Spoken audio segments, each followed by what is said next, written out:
ॐ ज्ञानतिमिरन्धस्य ज्ञानाञ्जनशलाकया चक्षुरुन्मिलितं येन तस्मै श्रीगुरवे नमः। श्रीचैतन्यमनोभीष्टं स्थापितं येन भूतले स्वयं रूप कदा मह्यं ददाति स्वपदान्तिकं।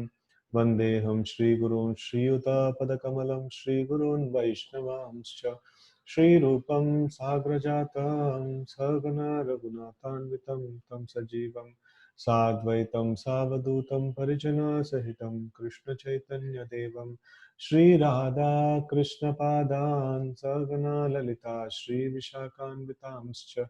हे कृष्ण करुणा सिन्धु दीनबन्धो जगत्पते गोपेश गोपिका कान्त राधा कान्त नमोऽस्तुते। तप्त काञ्चन गौराङ्गी राधे वृन्दावनेश्वरी वृषभानुसुते देवी प्रणमामि हरिप्रिये। वाञ्छाकल्पतरुभ्यश्च कृपा सिन्धुभ्य एव च पतितानां पावनेभ्यो वैष्णवेभ्यो नमो नमः।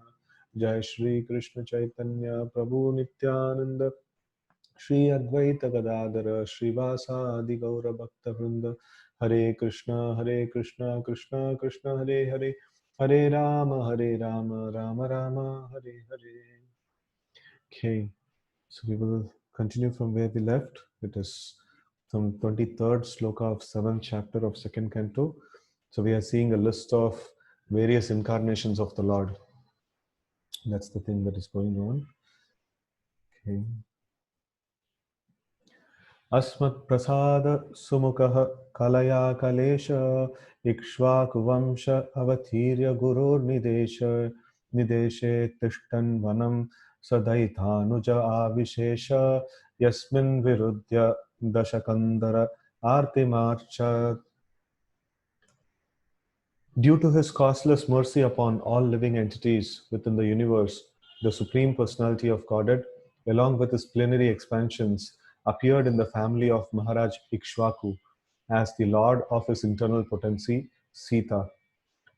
Under the order of his father, Maharaj Dasharatha, he entered the forest and lived there for considerable years with his wife and younger brother. Ravana, who was very materially powerful, with 10 heads on his shoulders, committed a great offense against him and was thus ultimately vanquished. Purport. Lord Ram is the Supreme Personality of Godhead, and his brothers, namely Bharata, Lakshmana, Shatrughna, are his plenary expansions. All four brothers are Vishnu Tattva and were never ordinary human beings. So we have discussed this like Vishnu Tattva and Jiva Tattva. So there are different kinds of living entities are there. So one is Vishnu Tattva, means the God himself.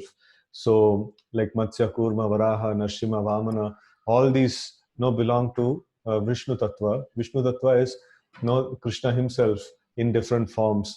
And we had discussed that how the moon, when it is showing the different faces, it is not that the moon is cut to pieces. No, it is the same moon, but it is exhibiting different kinds of different shapes, from Amavasya to Purnami. So in the same way, when Vishnu or Krishna expresses all his qualities, then that form is called as Krishna. And if some of the qualities are not expressed, so then it is no different Vishnu Tattvas. So now we see that, Lord Rama, Bharata, Lakshmana, Shatrughna, all these personalities are all Vishnu Tattvas. So they are all the same personality appearing in different forms. Right? And we're never ordinary human beings. And there are many unscrupulous and ignorant commentators on Ramayana who present the younger brothers of Lord Ramachandra as ordinary living entities. But here in the Srimad Bhagavatam, the most authentic scripture on the science of Godhead, it is clearly stated that his brothers were his plenary expansions. Originally, Lord Ramachandra is the incarnation of Vasudev, Lakshmana is the incarnation of Sankarshana, and Bharata is the incarnation of Pradyumna, and Shatrughna is the incarnation of Aniruddha. So Vasudeva, Sankarshana, like Aniruddha and Pradyumna. So these are all the four Chaturvyuha expansions, and so these four, they appeared as Rama, Lakshmana, this one Bharata and Shatrughna. Okay, so Lakshmi ji, Sita, is the internal potency of the Lord and is neither an ordinary woman nor the external potency, nor the external potency incarnation of Durga. Durga is the external potency of the Lord and she is associated with Lord Shiva. So here we get like different tattvas that are there. So one is Vishnu tattva, and then another is Shakti. No, that is the internal potency and external potency, right? So the energies of the Lord. So there are like clear different energies of the Lord are there. So probably we will use our OneNote to explain that. Just a minute, I'll just open.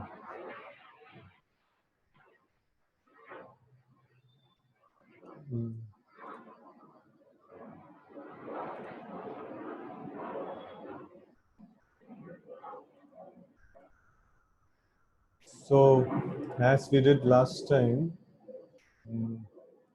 just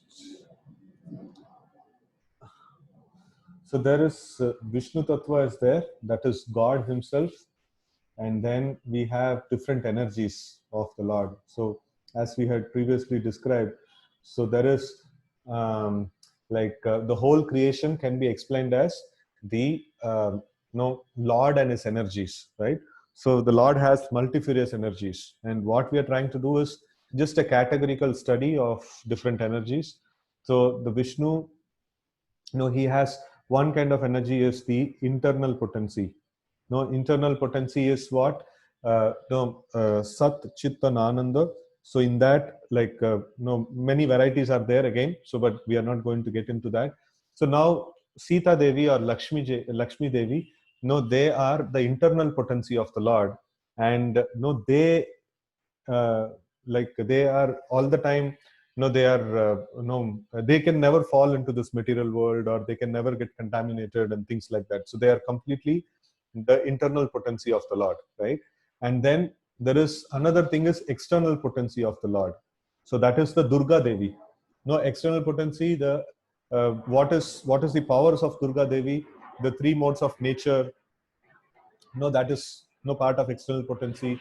And then Krishna explains in 7.4 of Bhagavad Gita, where he says that Bhumir Apo Analo Vayo Kammano Buddhirevacha. No, uh, just a minute, I'll just put the window like.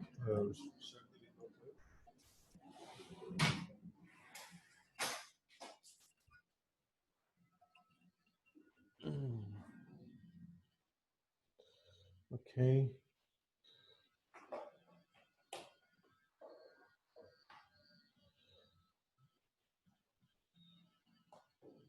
So, Pooja Mataji, you have raised hand. You want to say something?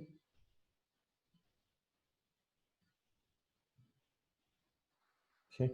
So, anyways, so here we have the external potency. The external potency is the Durga Devi, and then her various potencies are the three modes of nature, and then we have the uh, like the earth, water, fire, air, ether, mind, intelligence, false ego. All these things are considered to be the external potency of the Lord, right? External potency of the Lord. And then there is another thing called marginal potency, tatashta Sakti. So that we are the tatashta Sakti. So we can either be there,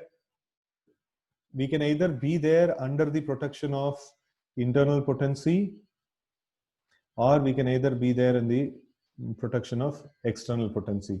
Right now, in the conditioned state, we the living entities, the marginal potency, M, which is mentioned here. So we the living entities are under the external potency. We are covered by three modes of nature. We are covered by this one, like earth, water, fire, air, ether. This body is made up of all these things.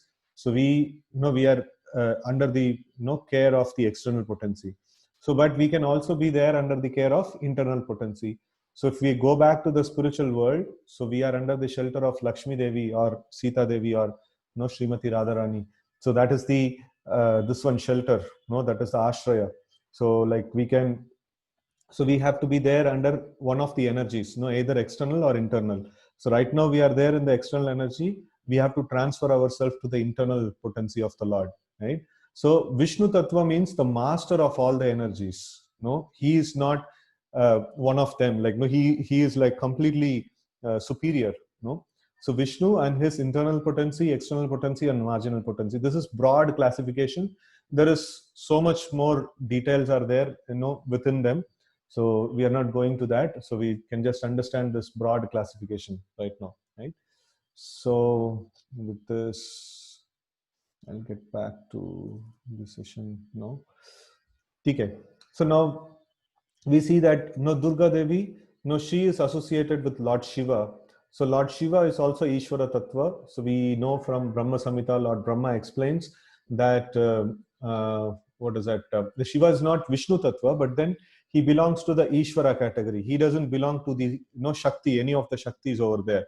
So he is. It is mentioned, Shiram Yatadadi Vikara Vishesha Yogat Sanjayate Nahitata Pratahasti Hetu Yat Sambhutam Nahitata like it's Sambutham, like okay, I'm not able to remember that clearly. But anyways, like this is Shiram Yatadadi Vikara Vishesha Yoga. So Vishnu is like the milk, Shiram, and Yatadadi Vikara. So there is by some transformation, Vikara. So a person like the milk transforms into curd. So in the same way, Lord Vishnu transforms to Lord Shiva just to handle the material affairs, just to handle the material world, right? So it is like the milk can transform into curd, but then curd can never become milk. So curd has a limited potency. In the same way, Lord Shiva's jurisdiction is this material world. Lord Vishnu's jurisdiction is both material and spiritual world, right? So Lord Shiva belonging to the Ishvara Tattva, it's almost like Vishnu Tattva. So it's belonging to Vishnu is Ishvara and Lord Shiva is also Ishvara. So they belong to the same category. But then Lord Shiva has a limited this one. He is only on the category of the material world. No, he is not like any other devatas also. There are like 33 crore different devatas. So they are all living entities, and they can never become Ishvara or the Supreme Lord. So, but Lord Shiva is not like the living entities, and he's not like Vishnu also. He's like somewhat in between, like the living entities and the Supreme Lord. So he is more like a Supreme Lord, right? So he's more like a Supreme Lord, but he can at max give release for a living entity from the material world. He can also give mukti, but then he can only give release from the material world. He cannot give entrance into Vaikuntha. Entrance into Vaikuntha can only be given by Vishnu, because that jurisdiction is there only with Lord Vishnu.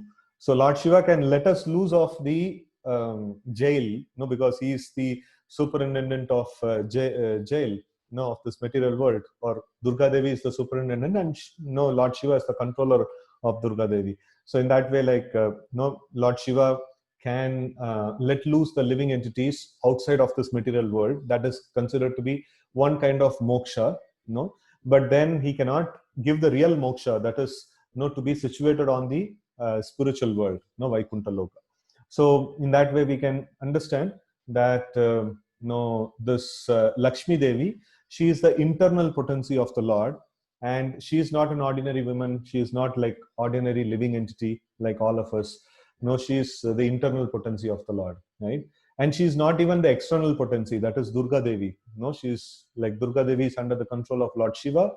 And here we see that Sita Devi is the internal potency of the Lord, who sustains the spiritual world, who sustains the spiritual world. Like how Durga Devi controls the material world, in the same way, Sita Devi or Lakshmi Devi, she controls the spiritual world, right? Okay. So now next thing is, as stated in the Bhagavad Gita 4.7, the Lord appears when there are discrepancies in the discharge of factual religion. Lord Ramachandra also appeared under the same circumstance, accompanied by his brothers, who are expansions of the Lord's internal potency, and by Lakshmi Ji Sita Devi. Okay.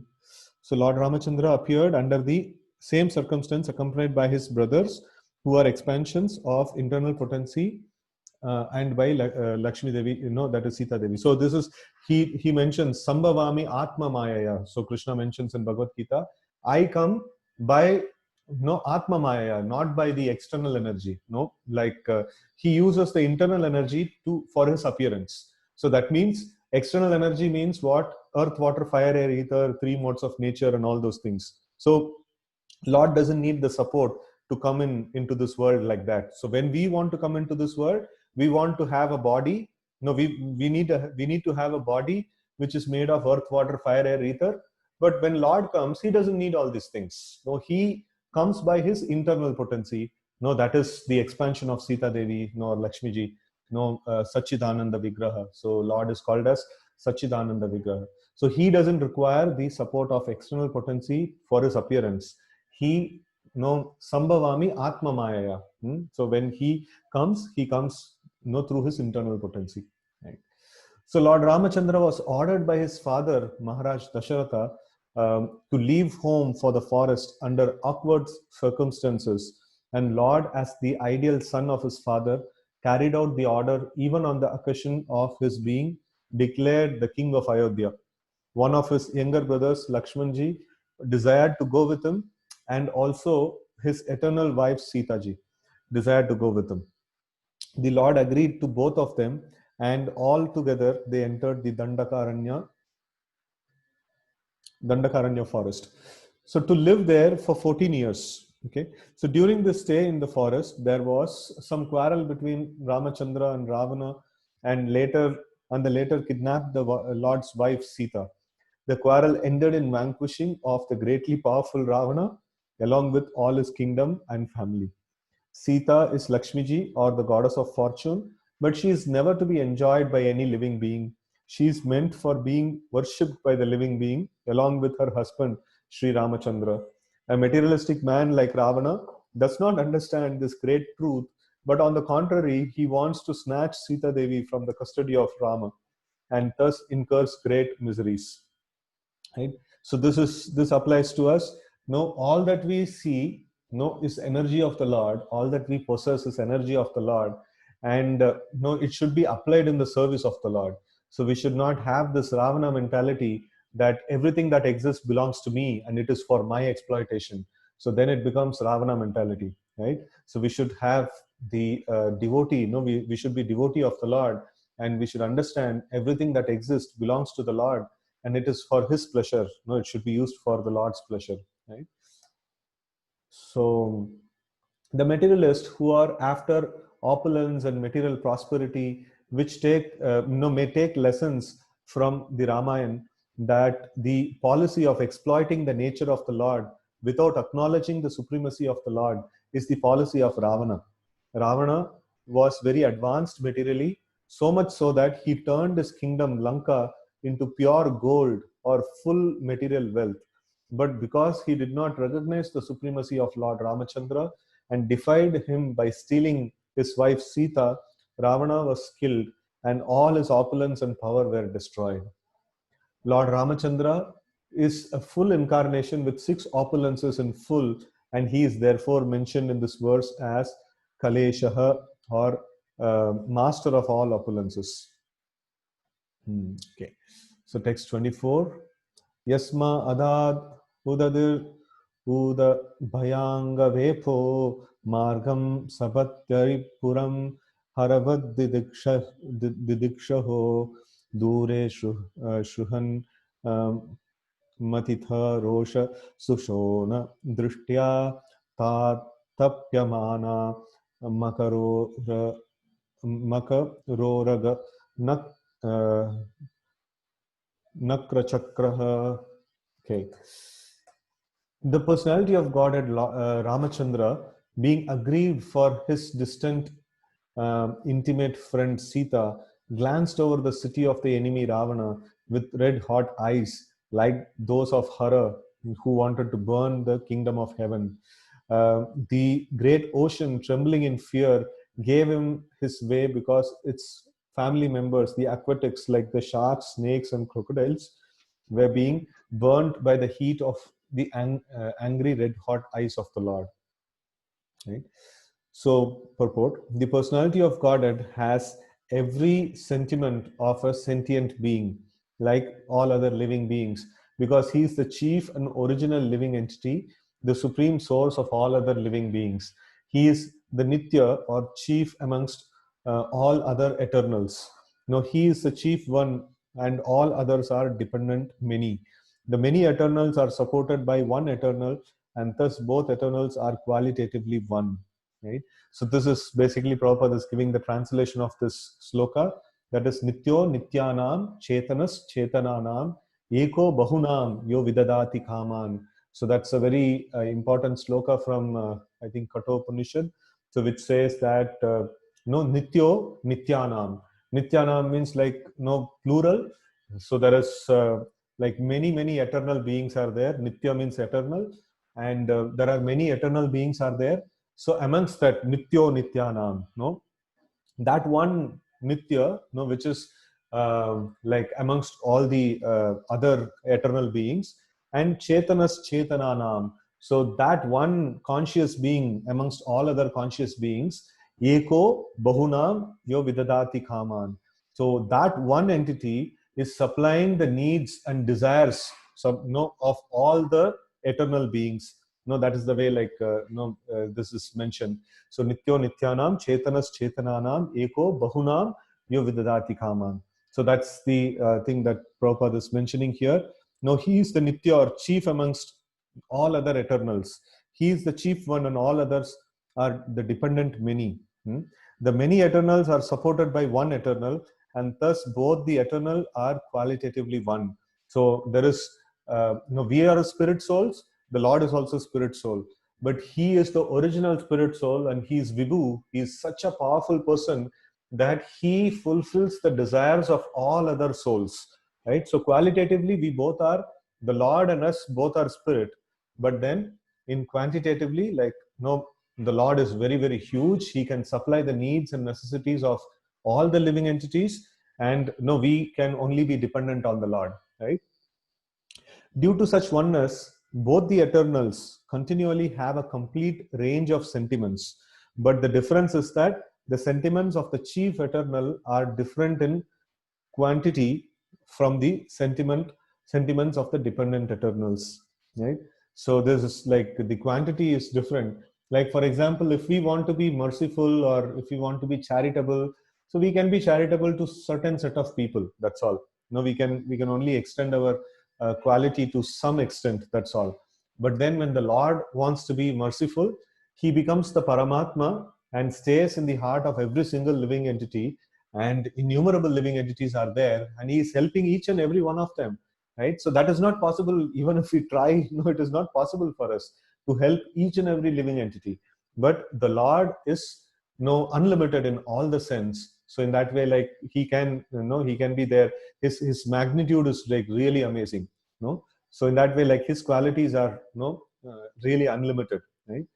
So when Ramachandra was angry and showed his red hot eyes, the whole ocean became heated with that energy, so much so that the aquatics within the great ocean felt the heat, and the personified ocean trembled in fear and offered the Lord an easy path for reaching the enemy's city. The impersonalist will see havoc in the red hot sentiments of the Lord, because they want to see the negation in perfection. Right? So here we see that Srila Prabhupada takes every opportunity to criticize about the impersonalist. Impersonalist means those people who don't believe in the form of the Lord. They think that the Lord to be a Brahma Jyoti, and or Lord to be some kind of a light or something like that.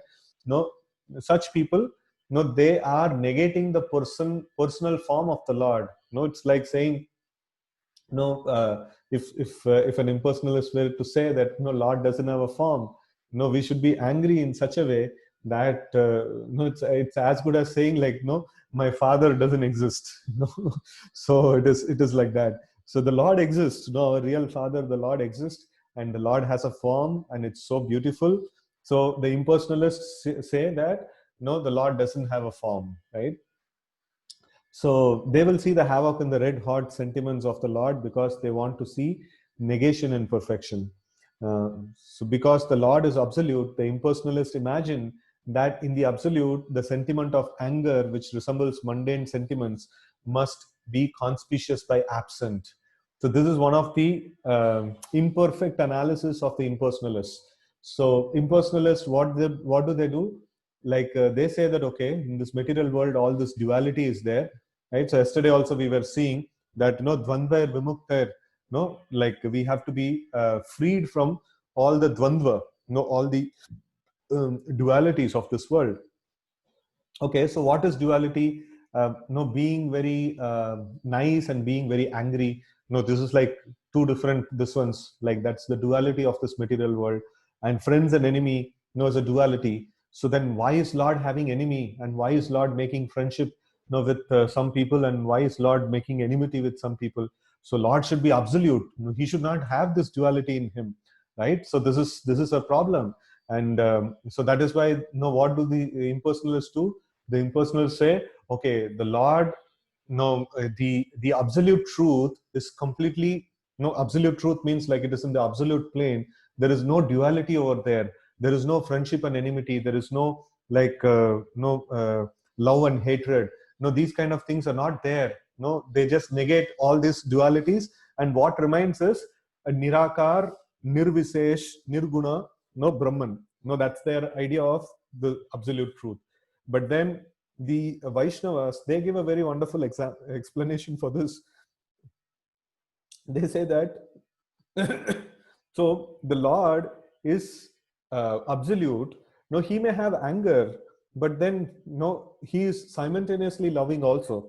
He's simultaneously merciful also, and he is having all the qualities in full and in simultaneous. This one. So how is it possible? This is something that Parikshit Maharaj asks in the beginning of the 7th canto.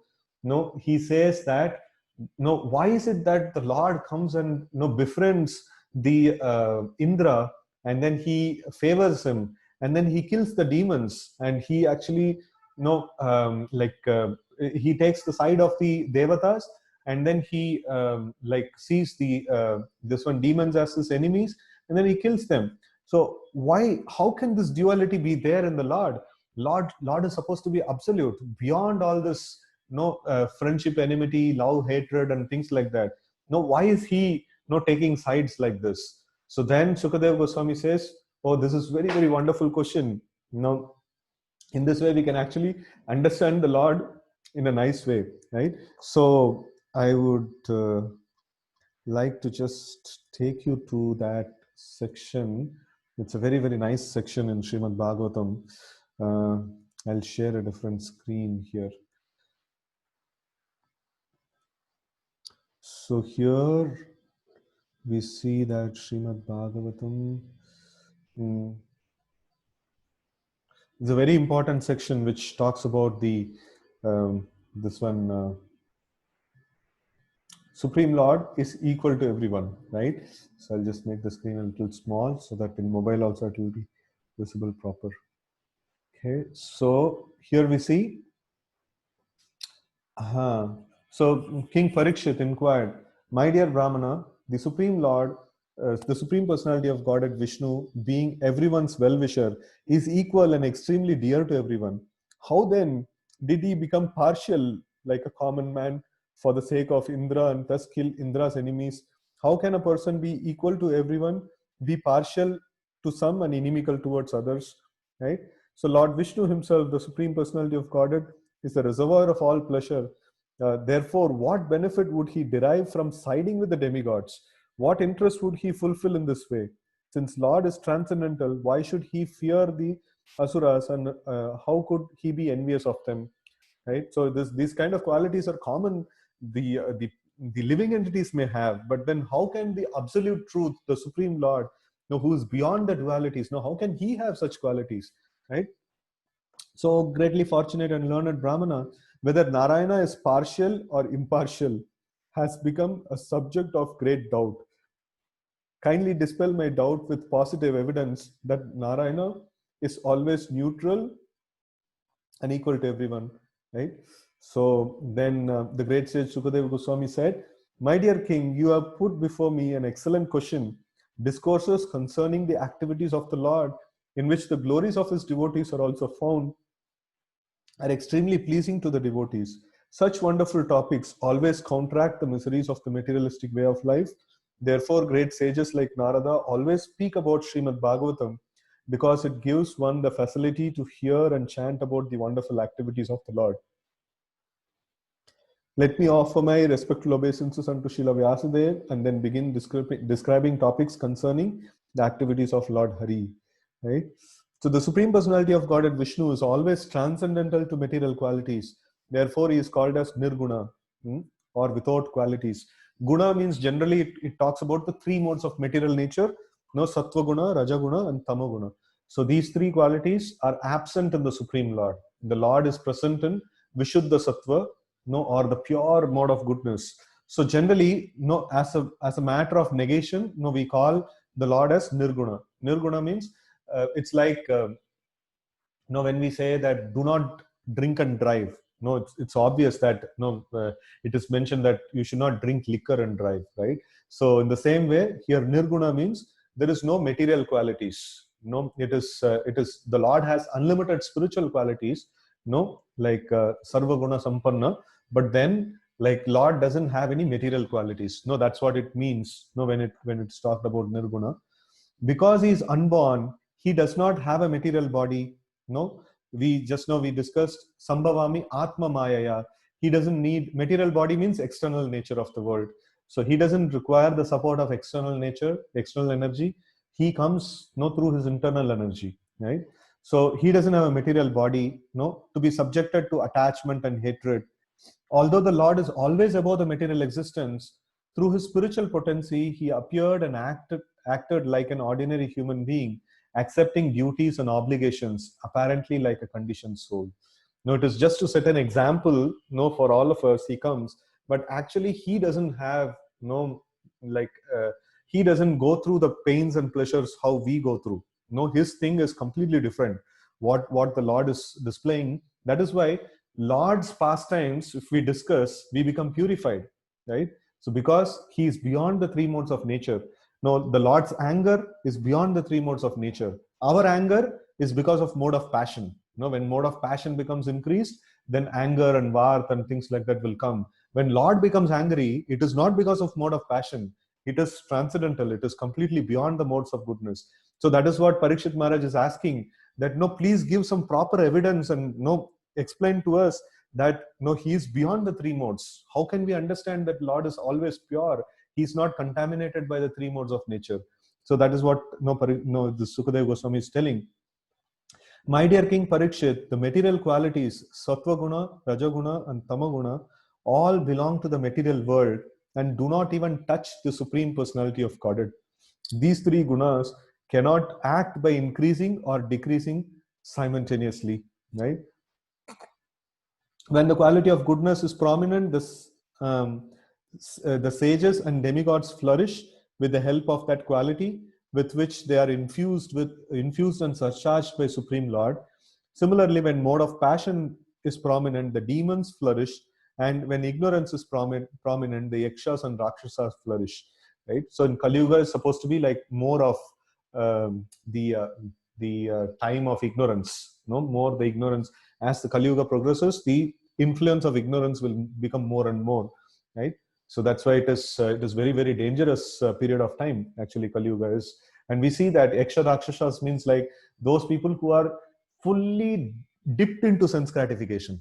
You see like everywhere, what is there, like, you come to this ice cream shop, you enjoy your senses. You come to this film, you enjoy your senses. You go here, you go there.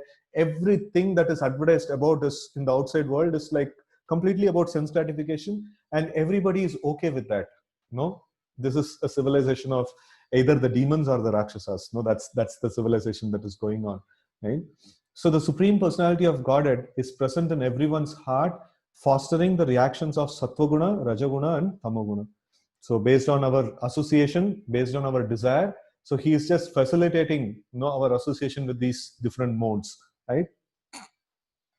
The all-pervading personality of God exists within the heart of every living being, and an expert thinker can perceive how he is present there to a large or small extent. Just as one can understand the supply of fire in wood, the water in the water pot, or sky within a pot. No, and one can understand whether a living entity is demon or a demigod by understanding that the living entity's devotional performances.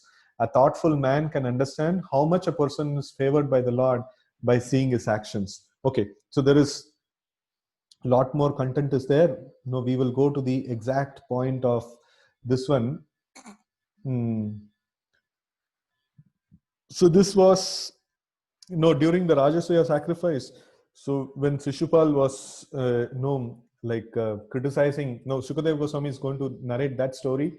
So during Rajasuya sacrifice, Shishupal was killed by Krishna, through his Sudarshan Chakra, and Shishupal attained liberation. That means he actually merged into the body of Lord Krishna. The soul of Shishupal actually came and merged into the body of Lord Krishna, and that's almost paramount to liberation.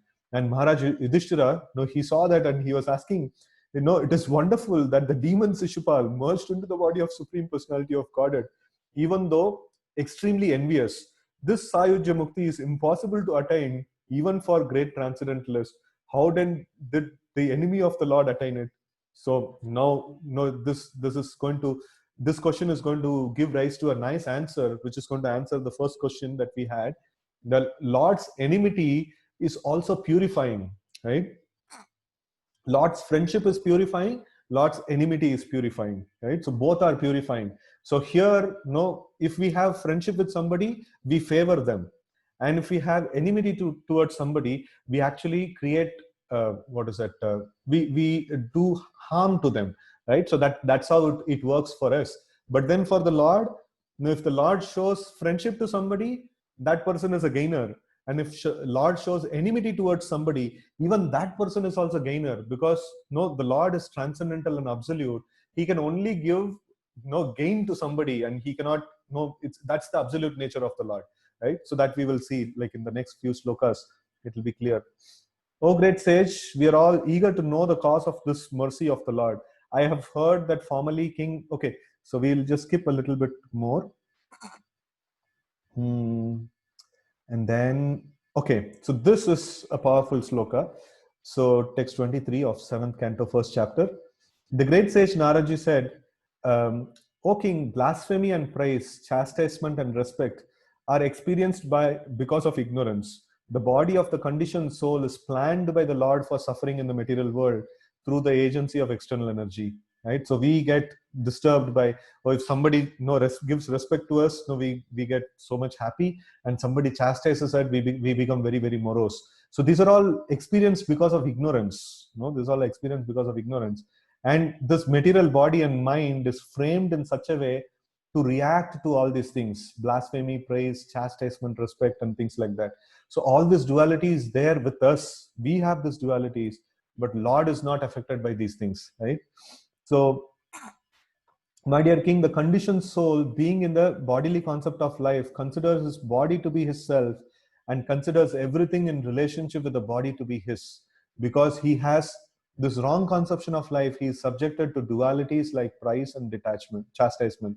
Okay, so okay, because of the bodily conception of life, the conditioned soul thinks that when the body is annihilated, the living being is annihilated. Lord Vishnu, the Supreme Personality of Godhead, is the supreme controller, the super soul of all living entities. Because he has no material body, he has no false conception of I and mine. It is therefore incorrect to think that he feels pleasure or pain when blasphemed or offered prayers. This is impossible for him. Thus, he has no enemy and no friend. When he chastises the demon, it is for their good, and when he accepts the prayers of the devotees, it is for their good. It's very, very powerful statement. This is the nature of the Lord. When he chastises the demons, it is for their good, and when he accepts the prayers of the devotees, it is for their good. He is affected neither by prayers nor by blasphemy, right? Therefore, by enmity or by devotional service, by fear, by affection, or by lusty desires, by all of these or any one of them, if a conditioned soul somehow or other concentrates his mind upon the Lord, the result is the same. For the Lord, because of his blissful position, is never affected by enmity or friendship. Okay, So this is the this one. So I would just stop here, this share, and then get back to our original this one. So in this way, like we see that the Lord's position is completely transcendental. No, we cannot say that no Lord Ramachandra is angry. No, it is because he's overpowered by mode of passion, and he is angry upon the ocean, that the ocean is not like giving a way or a solution to cross itself, right? So Lord Ramachandra can do anything, but he just wanted to do it in this way, and then he became angry on the ocean, and then the ocean personified, it came, and then it offered its respects, and then it gave a solution that no, you can cross me in any way you want, but then if you can build a bridge on top of me, that will serve as a very nice fame, like forever. So then Lord Ramachandra agrees for that proposal, and it is his desire, it is his desire that he wants to build a bridge over there, but then he just does it in this way, right? So in this way, like we can understand that the Lord is beyond all the material dualities. No, he's not affected by enmity, friendship, and things like that. No, that is why Lord Ramachandra's pastimes, no, these are all called as Leela. Leela means a play. So it's play. There is when a child is playing, or when we are playing, there is no rules and regulations over there. No, we just do whatever we like. No, that's the play. In the same way, when Lord Ramachandra is showing enmity towards Ravana and things like that, it's the pastime of the Lord. It's the Leela of the Lord. He is not forced to do that. No, it is out of his own sweet will. No, he's enacting these pastimes, right? So that is the understanding that we can get from these things. So, okay, let's continue the purport. When Ramachandra was angry and showed his red hot eyes, the whole ocean became heated with that energy, so much so that the aquatics within the great ocean felt the heat. And the personified ocean trembled in fear and offered the Lord an easy path for reaching the enemy's city. The impersonalists will see havoc in the red hot sentiments of the Lord, because they want to see the negation and perfection. Because Lord is absolute, the impersonalists imagine that in the absolute, the sentiment of anger, which resembles a mundane sentiments, must be conspicuous by absence. And from this point only we took off. And the impersonalists, they cannot understand how can this duality be there? How can this anger be there? And the personalists, the Vaishnavas, we understand that the Lord has all these qualities, but then when he exhibits these qualities, it is for the benefit of all the living entities, right?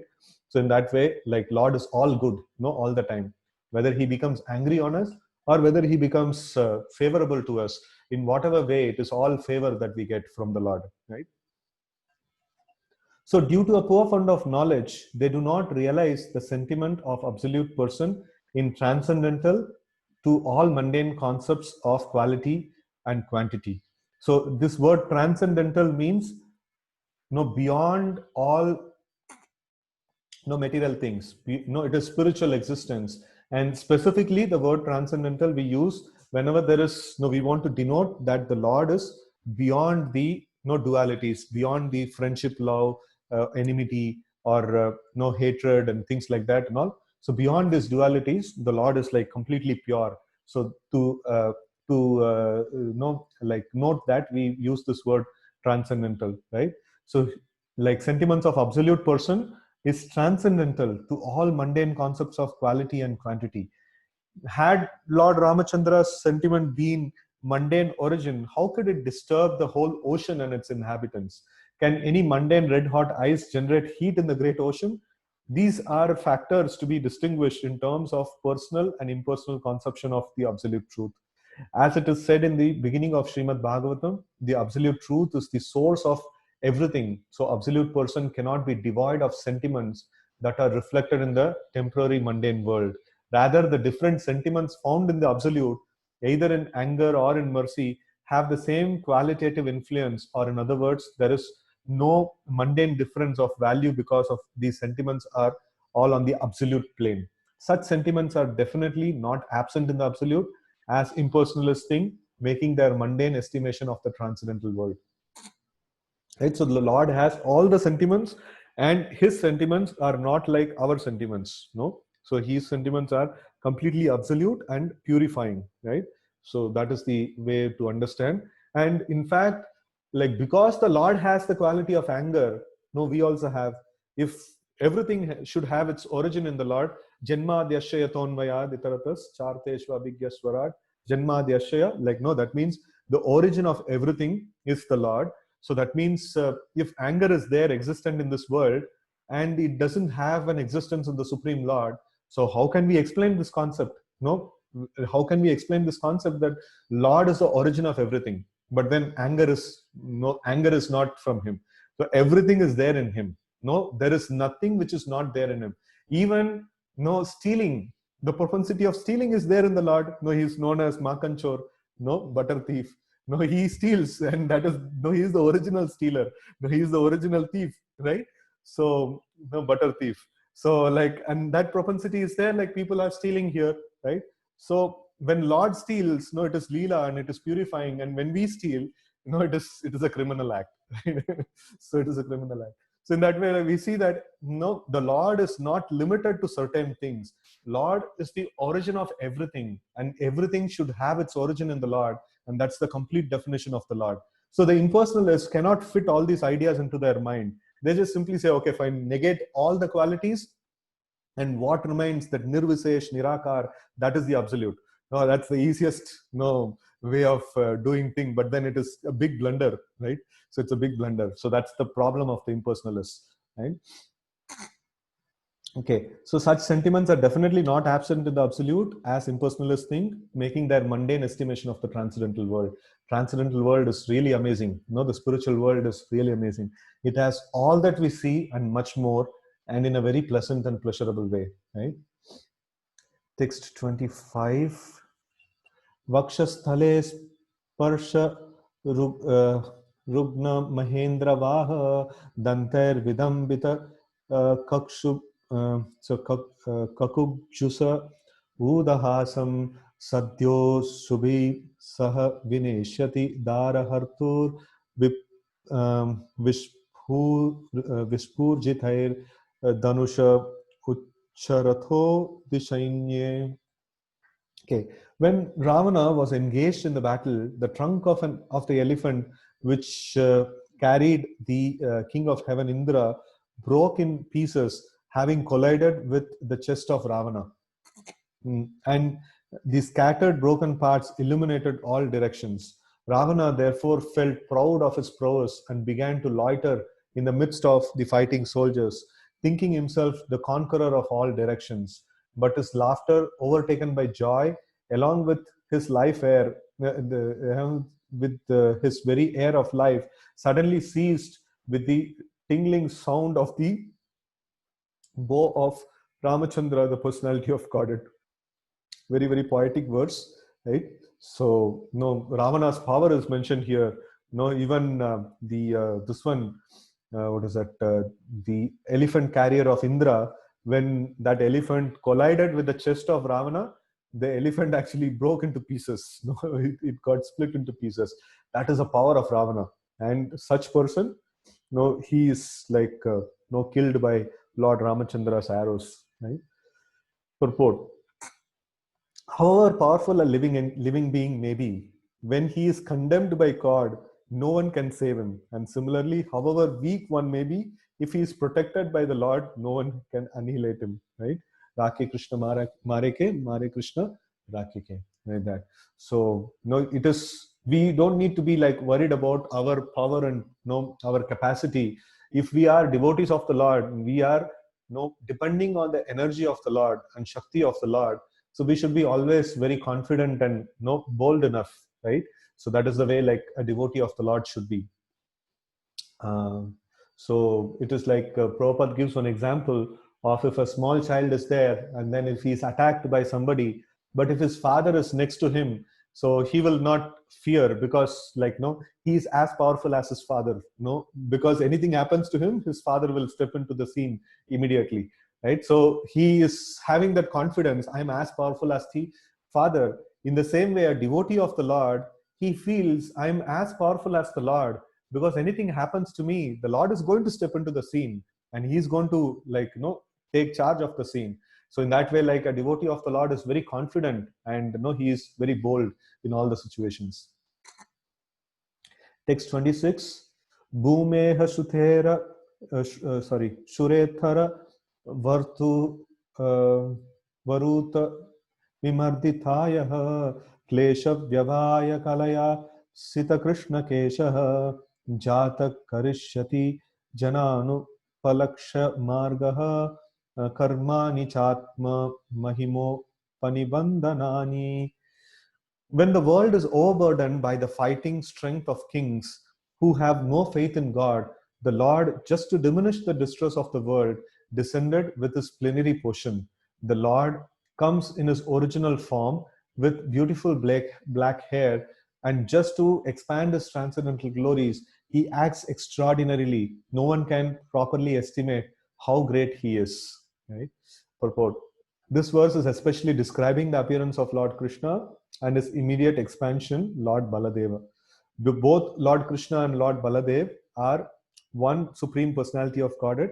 So it is just like how we studied Lord Ramachandra and then Lakshmana, Bharata, and Shatrughna. In the same way, we have Lord Krishna and Baladeva. So Lord Krishna is the representation of Vasudev again here, and then Baladev is the representation of Sankarshana, and then Pradyumna and Aniruddha became the son and grandson of Lord Krishna. So in the same way, the same Chaturvyuha was present in Krishna Avatar also, right? So the Lord is omnipotent, and he expands himself in innumerable forms and energies, and the whole unit is known as the one supreme Brahman.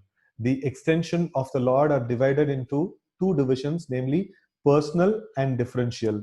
So the expansions of the Lord, right? So let's just start from the previous line. The Lord is omnipotent, and he expands himself in innumerable forms and energies, and the whole unit is known as one supreme Brahman. Parasha Shaktir Vividaiva Shuyate, Lord has multifarious energies, and then there is Advaitam Achyutam Anadim Ananta Rupam. The Lord personally also expands into multiple forms, right? So both the ways are there. So Lord expands his personal form into many, and Lord has many different energies also. They also work wonderfully. So the personal forms of the Lord and all the energies, the energies that we discussed, external, internal, and marginal, all put together is called one supreme Brahman. All that exists is one supreme Brahman, one supreme Lord, and he has got multiple energies. Internal energy is characterized by Mother Sita, Lakshmi ji, and all, and external energy is characterized by Durga Devi, the material world and material elements and all, and then the marginal energy are we, the living entities. So all these energies and the Lord, who is the possessor of all these energies, put together is called as one supreme Brahman, right? So one supreme entity. So we are all parts of the same entity. There is no two different entities. We are also a part of the Supreme Lord. Okay. So such extension of the Lord are divided into two divisions, namely personal and differential. Swa-amsha and Vibhinna-amsha, right? So the personal expansions are Vishnu Tattvas, and Vibhinna-amsha are Jiva Tattvas like us, right? So the personal expansions are called Vishnu Tattvas, that is Swa-amsha, and then the differential expansions are called Jiva Tattvas or Vibhinna-amsha. And in such expansional activity, Lord Baladev is the first personal expansion of Krishna, the Supreme Personality of Godhead.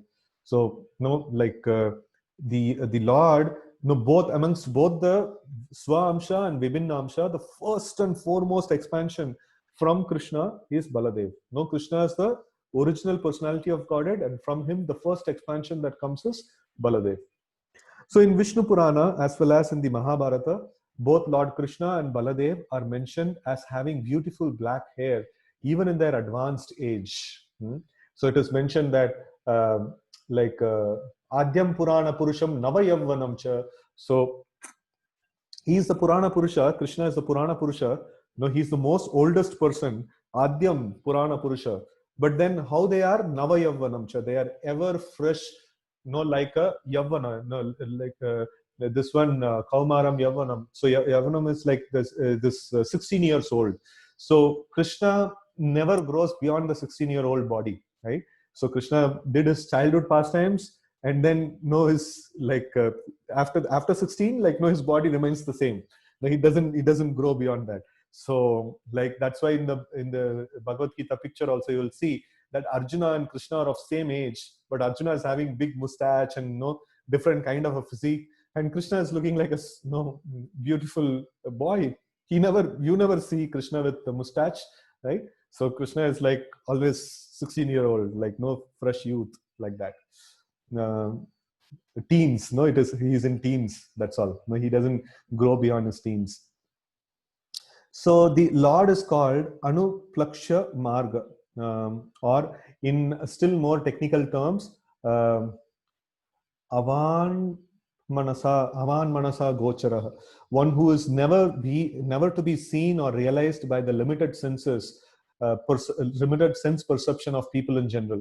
In Bhagavad Gita 7:25, it is said by the Lord, Naham Prakashah Sarvasya Yoga Maya Samavritah.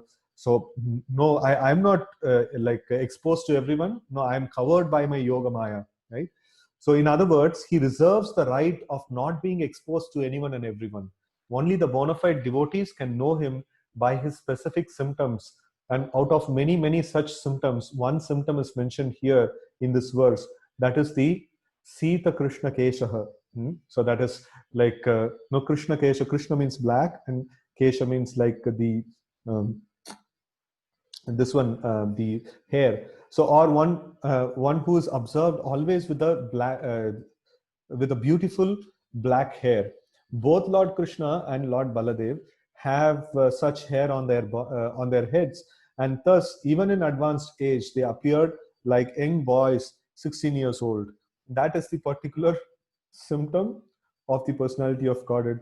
In the Brahma Samhita, it is stated that although he is the oldest personality amongst all entities, he always looks like a new youthful boy, right? So Adyam Purana Purusham Navayavanam Cha. So that is the characteristic of a spiritual body. The material body is symptomized by birth, death, old age, and disease, but the spiritual body is conspicuous by the absence of those symptoms.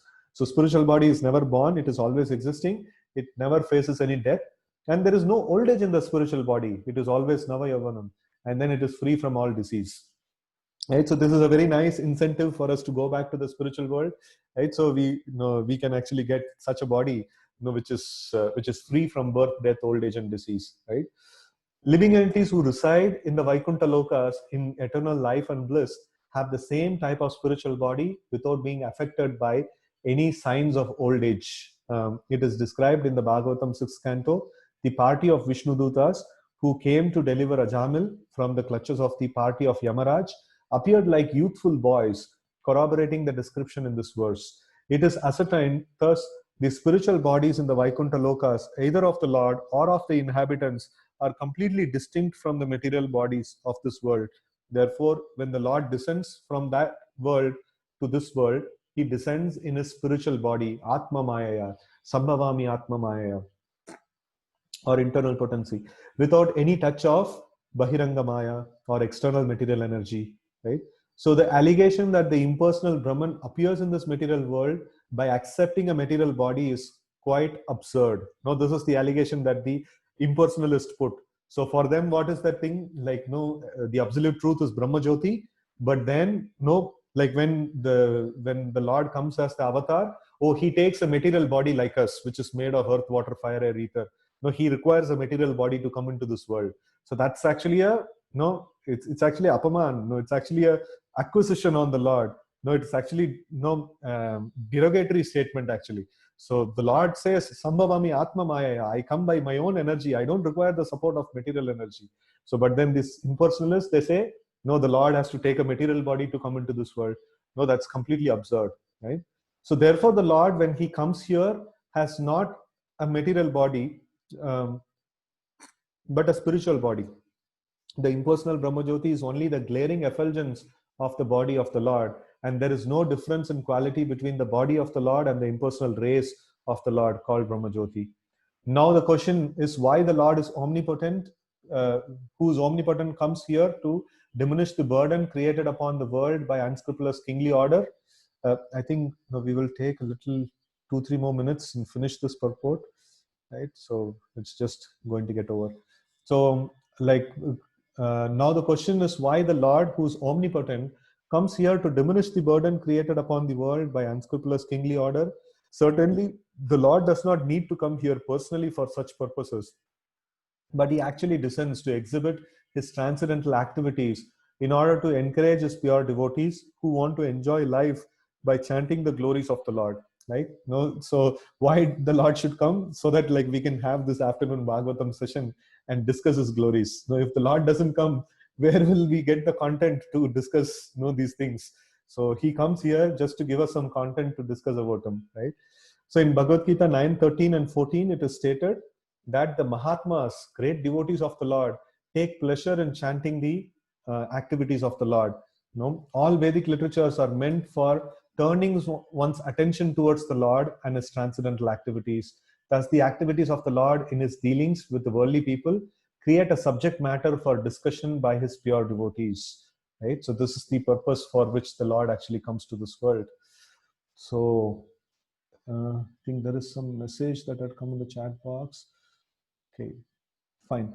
So let's call it off for today. Grantaraj Srimad Bhagavatam ki jai, Gaur Bhaktavinda ki jai, Srila Prabhupada ki jai. Hare Krishna.